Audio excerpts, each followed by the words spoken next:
আমার শ্রদ্ধেয় বন্ধুগণ, আমার জীবনরেখা চ্যানেলের পক্ষ থেকে আপনাদের সকলকে আন্তরিক অভিনন্দন, সালাম ও অভিনন্দন জানিয়ে শুরু করছি ছোট্ট বক্তব্য।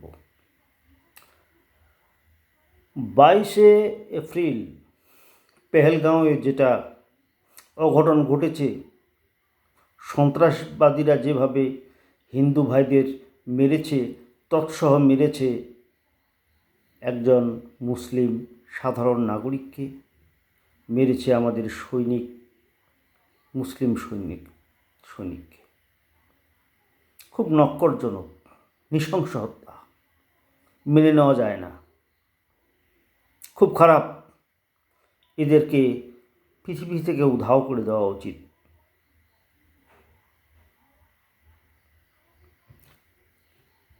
এই ঘটনার পরের থেকেই ভারতবর্ষের প্রতিটা মুসলিমের প্রতি একটা বিদ্বেষ দানা বেঁধেছে হিন্দু ভাইদের মধ্যে।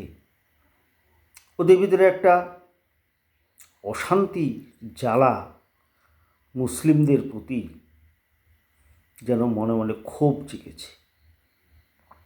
সত্যি তো জাগারই কথা, এটা বাস্তব সত্য। আমি একজন হিন্দু হলে আমিও মনে করতাম যে মুসলিমরা সন্ত্রাসী। কিন্তু বন্ধু, ভারতীয় মুসলিমরা সন্ত্রাসী নয়। আমি জানতে চাই, মহাত্মা গান্ধীকে কে হত্যা করেছিলেন, তিনি কোন মুসলিম? জানতে চাই, ইন্দিরা গান্ধীকে কারা হত্যা করেছিলেন, তারা কোন মুসলিম?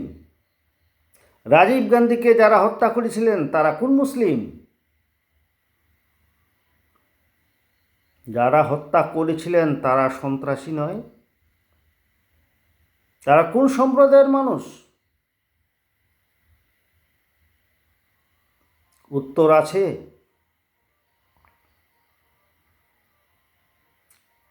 প্রথম কথা, রক্তের বন্যা বয়ে দিয়েছিলেন যিনি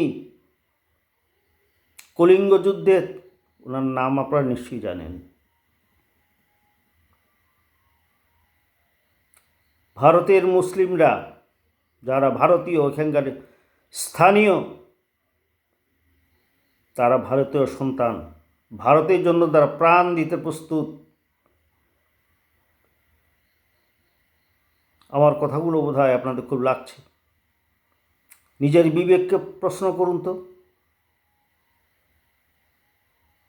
মহাত্মা গান্ধীকে কে মারল, তার নাম কি?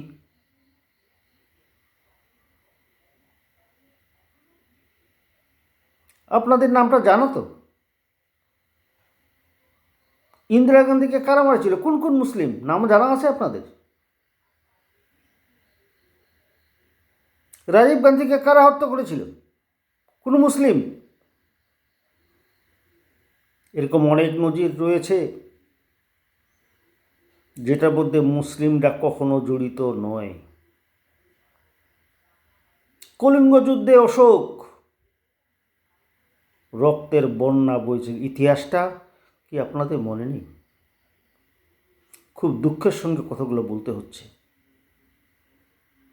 আমরা ভারতীয় সন্তান, ভারতপুত্র, ভারতের জন্য জান দিতেও প্রস্তুত।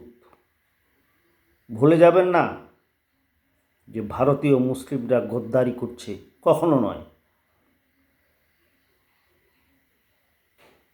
ভালো থাকবেন, সুস্থ থাকবেন। আমার চ্যানেলটিকে ভালো লাগলে সাবস্ক্রাইব করবেন, ভালো না লাগলে করবেন না।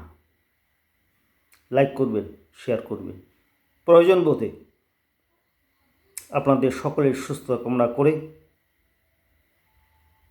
আজকের মতো বিদায় নিচ্ছি।